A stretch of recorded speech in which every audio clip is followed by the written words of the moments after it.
বাপের সাথে গতর খাটাতে খাটাতে গতরে আর কিছু নাই গো বাবু, গতরে আর কিছু নাই। গতর এখন চলে কম, দাঁড়ায় বেশি।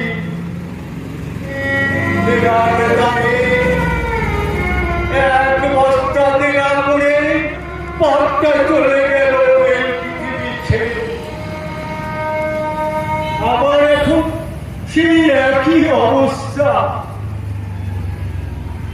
সেই যে বাপটা চলে যাওয়ার পরে সেতে আর দাঁড়িয়ে আমি কোনো রকমের ঠিক চালাই।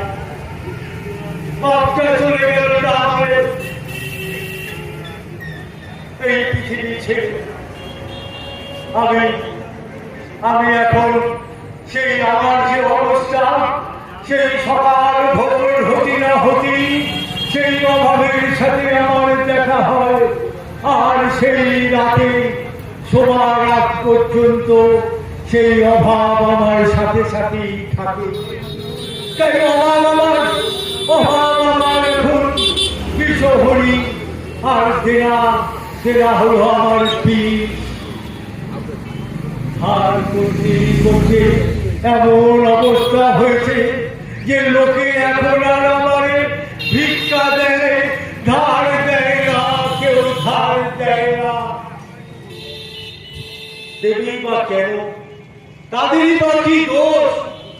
আমি তো ধার নিয়ে ধার শোধ দিতে পারি না। আমি এর ওর দিকে চেয়ে চিনতে কোন রকমে খাই। আমার আয় রোজগার নেই, আমি ধার করে শোধ দেবো কোয়াকে। কোথার থেকে ধার? ওই আমার বউটা পাশের বাড়ির বাসর মাঝে, ওই তাকে কোন রকমে বহু ছেলে মেয়ে নিয়ে একবেলা কোন রকমে চলে যায়। এই দুর্বিষহ অভাব থেকে বাঁচবার জন্য আমি আমার জমি চিরে, আমার ওই হাড়ের গরু, হাঁস, মুরগি, ছাগল সব বেঁচে দিয়ে ওই ছেলে মেয়েকে পড়াইছিলাম। কাজের কাজ কিছু হয়নি। ভেবেছিলাম তারা লেখাপড়া শিখলে ওই সরকারি অফিসে চাকরি পাবে, কাজ পাবে, তাতে আমার অভাবে সংসারে কিছুটা সুবিধা হবে।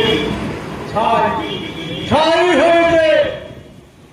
সরকার এর জন্য কিছু ভাবতেছে না।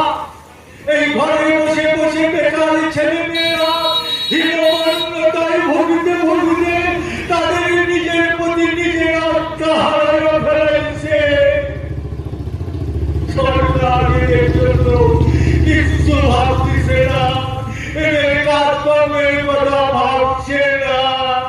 ঘরের উপযুক্ত মেয়ে রয়েছে, বিয়ে দেওয়া যাচ্ছে না, রোজগারের